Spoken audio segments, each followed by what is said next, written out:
Bonsoir à tous. L'entretien du jour reçoit aujourd'hui Salim Saadi, membre de la diaspora comorienne en France, président du parti politique Al-Kamar, candidat malheureux à la présidentielle de 2016 dans son pays. Son pays, c'est les Comores.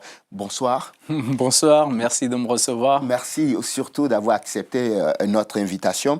Monsieur Saadi, ces dernières semaines, dans l'entretien du jour, il a été beaucoup question des Comores. On a beaucoup parlé des Comores. Les Comores sont revenus dans l'actualité ces derniers jours. On parle tout le temps de votre pays. Qu'est-ce qui se passe aux Comores en ce moment?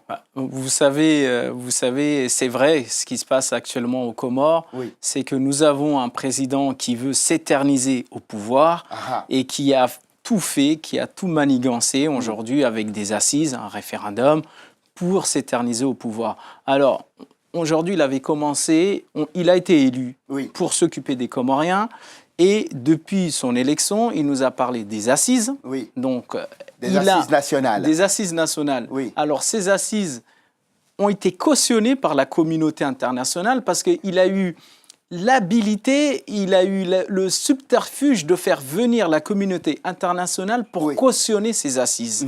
Donc tout le monde a applaudi, a dit c'est très bien, il faut faire des assises aux Comores et la communauté internationale a donné son OK. Simplement dans ces assises, il y a eu des prérogatives, il y a eu des choses qui ont été dites et faites et qui ont été retenues dans ces assises, notamment la suppression de la Cour suprême. Oui. Après, bien entendu, le référendum. Le président, aujourd'hui, on lui reproche, ce qu'on lui reproche, c'est qu'il n'a pas attendu le référendum pour supprimer la Cour suprême.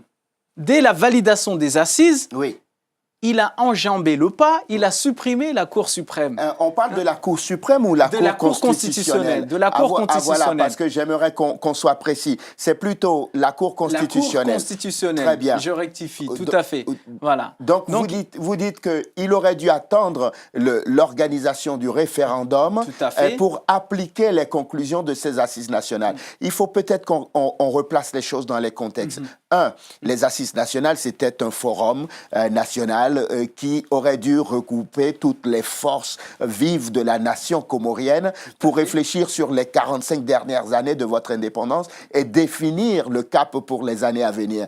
Malheureusement, il y a eu des boycotts. Une partie de l'opposition n'y a pas participé. On a accusé le président Azali d'avoir fomenté tout cela dans un seul but pour lui-même. Et à l'arrivée, vous dites que ni les conclusions de ces assises nationales, ni la façon dont on applique aujourd'hui ces conclusions ne sont les bonnes manières, c'est ça? Si on revient un petit peu en arrière, ces assises avaient été proposées par la société civile, parce qu'au départ, c'est la société civile qui a souhaité faire des assises nationales pour faire un bilan des 43 ans, des 40 ans d'indépendance. On avait proposé à tous les Comoriens en 2015 et à tous les partis politiques de faire ces assises en 2015 avant l'élection présidentielle de 2016. Oui. Simplement, tout le monde avait accepté, sauf un seul parti, un seul candidat et un seul président qui est aujourd'hui président, le président Azali. Oui. Lui seul avait refusé en octobre 2015 de dire oui, faisons les assises avant l'élection présidentielle.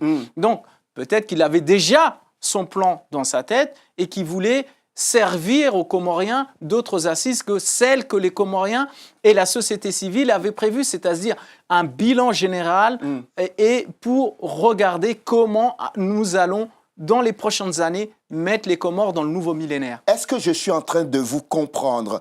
Vous êtes en train de me dire que le président Azali aurait peut-être fomenter tout seul, préméditer bien sûr. Non seulement l'organisation parce qu'il savait qu'il gagnerait peut-être et qu'à l'arrivée, ça servirait son propre dessein. C'est ce que vous êtes en train de me dire. Aujourd'hui, ce que je suis en train de dire, c'est que ces assises-là, tout le monde avait eu écho et on avait proposé à tous les partis politiques en 2015 de les faire. Son parti a dit non. Ils n'étaient pas d'accord, on ne les a pas fait, ils ont boycotté, ils n'ont pas été tenus. Aujourd'hui, en 2016, quand il a été élu, normalement, ces assises devaient être conduites par la société civile. Simplement, le gouvernement s'est accaparé de l'organisation, du dispositif, de ce qu'on met dedans, de ce qu'on retire, de ce qu'on garde. Donc, bien entendu, certains partis et beaucoup de partis politiques se sont retirés puisqu'ils se sont dit c'est devenu des assises de l'État, ce n'est plus des assises nationales qui concernent l'ensemble des Comoriens. Et ces assises n'ont plus été inclusives comme elles auraient dû être au départ dans l'intention de la société civile. On va essayer d'avancer parce qu'on a 15 minutes et on va essayer d'avancer. Donc, si je vous suis toujours, nous sommes en train de nous dire là, sur ce plateau-là, que les tensions qu'il y a en ce moment dans votre pays tirent leur source de ces assises. Bien entendu, parce que c'est là le problème, parce que le fond du problème, si on veut réellement aller dans le fond du problème, c'est la suppression de la tournante. C'est le changement de constitution, c'est-à-dire qu'aujourd'hui, les accords de Fomboni de 2001, on les met de côté et on part sur une nouvelle constitution. Mais malheureusement pour vous, ce sont les conclusions des assises. Ce sont les conclusions des assises, mais encore une fois, ces assises-là, les partis politiques de l'opposition, et notamment nous, Al-Kamar, les partis politiques n'ont pas été consultés. Aujourd'hui, on a pris des personnes pour représenter le peuple, et ces personnes-là, on les a achetées pour venir faire la photo. Pour venir, bien entendu, pour venir faire la photo et dire les assises se sont bien passées. Vous dites acheter? Bien sûr. Ils les ont achetés? Acheter, c'est-à-dire? Je peux pas développer, acheter, etc. Mais on sait très bien que vous et moi, on s'est compris. Aujourd'hui, je ne vous comprends pas. Moi, je pense qu'on s'est compris. Vu votre sourire, je pense qu'on s'est compris. Acheter?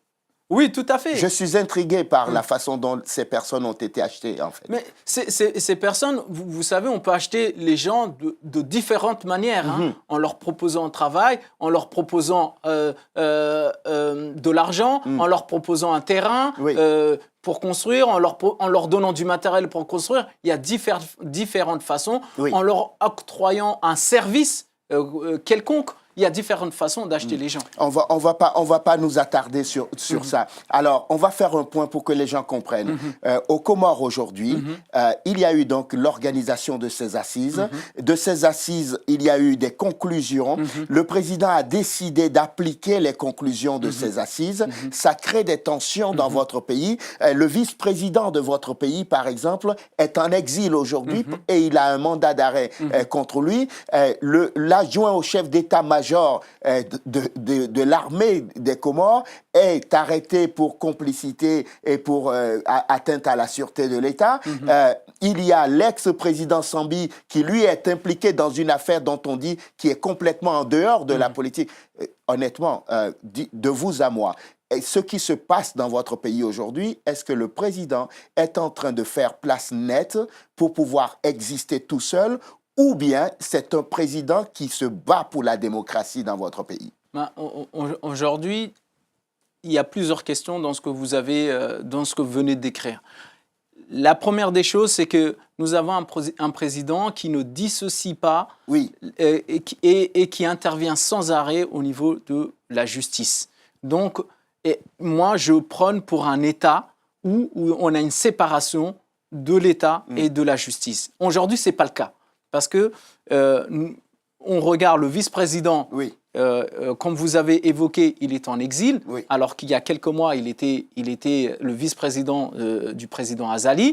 On ne sait pas pourquoi il est en exil, il y a un mandat d'arrêt contre lui, on ne sait pas pourquoi. Alors, les choses sont conduites de façon, et vous avez évoqué le cas de Sambi également, ils sont conduites de façon, on va dire, c'est de l'amateurisme aujourd'hui, puisque...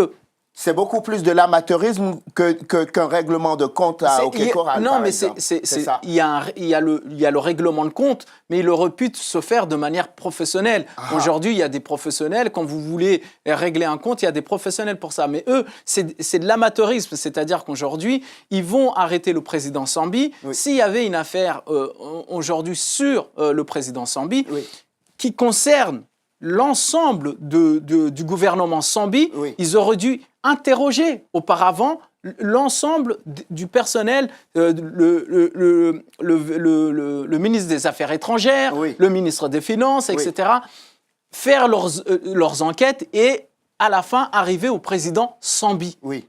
Alors, vous dites que la méthode est bizarre, c'est-à-dire qu'on vise d'abord le président. On vise d'abord le président, alors qu'il y a... C'était lui qui avait la charge du pays. C'est lui qui avait la signature. Mais avant d'arriver au président, on aurait pu faire les enquêtes et savoir son directeur de cabinet, le ministre des Affaires étrangères, ses conseillers. Parce que moi, je suppose qu'aujourd'hui, ce n'est pas le président. S'il y a eu de l'argent, s'il y a eu des malversations, s'il y a eu des biens mal acquis, ce n'est pas le président qui est parti les acheter. Il y a bien des intermédiaires, il y a bien des gens. Et ces gens-là, on aimerait savoir... On aimerait écouter leur vérité. Pour l'instant, on n'a que deux versions. La version du président Azali et la version du président Sambi. Il y en a un qui dit que l'autre, c'est un voleur. Il y en a un qui dit que l'autre, c'est un voleur. Et qui croire, on ne sait pas. Donc, du coup... Et aujourd'hui, celui qui a le pouvoir, c'est le président Azali et qui a enfermé le président Sambi. Donc, vous pensez que c'est la loi du plus fort qui est en train de régner aux Comores aujourd'hui? Aujourd'hui, effectivement, c'est celui qui a les armes qui gagne aujourd'hui. Puisque ceux qui n'ont pas les armes sont en prison.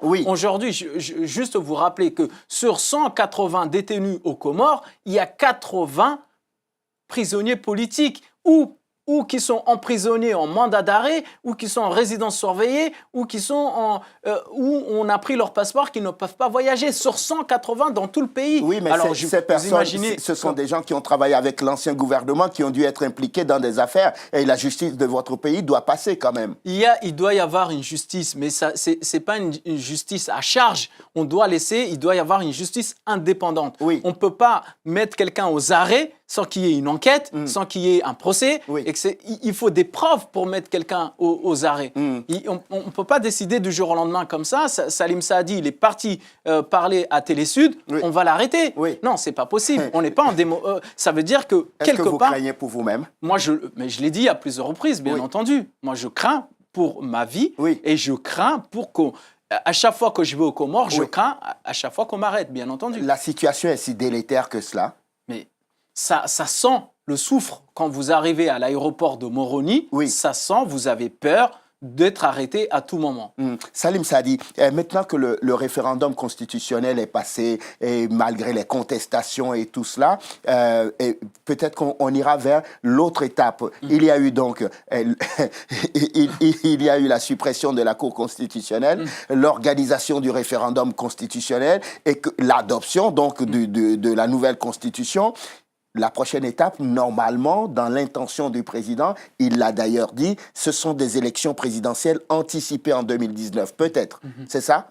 Tout à fait, oui. Vous allez y participer, vous? Bien sûr, puisque j'ai déjà déclaré ma candidature. Ah! Puis oui, bien sûr. C'est pas cohérent ce que vous me dites. Aujourd'hui, M. Parizeau, je vais prendre un exemple simple. Très rapidement. Très rapidement, un exemple très simple. Aujourd'hui, il y a quelques jours, les Selacantes, l'équipe de foot comorienne, jouait contre le Cameroun. Imaginons, je suis défenseur. D'accord? Il y a un hors-jeu. Je lève la main. L'arbitre ne siffle pas.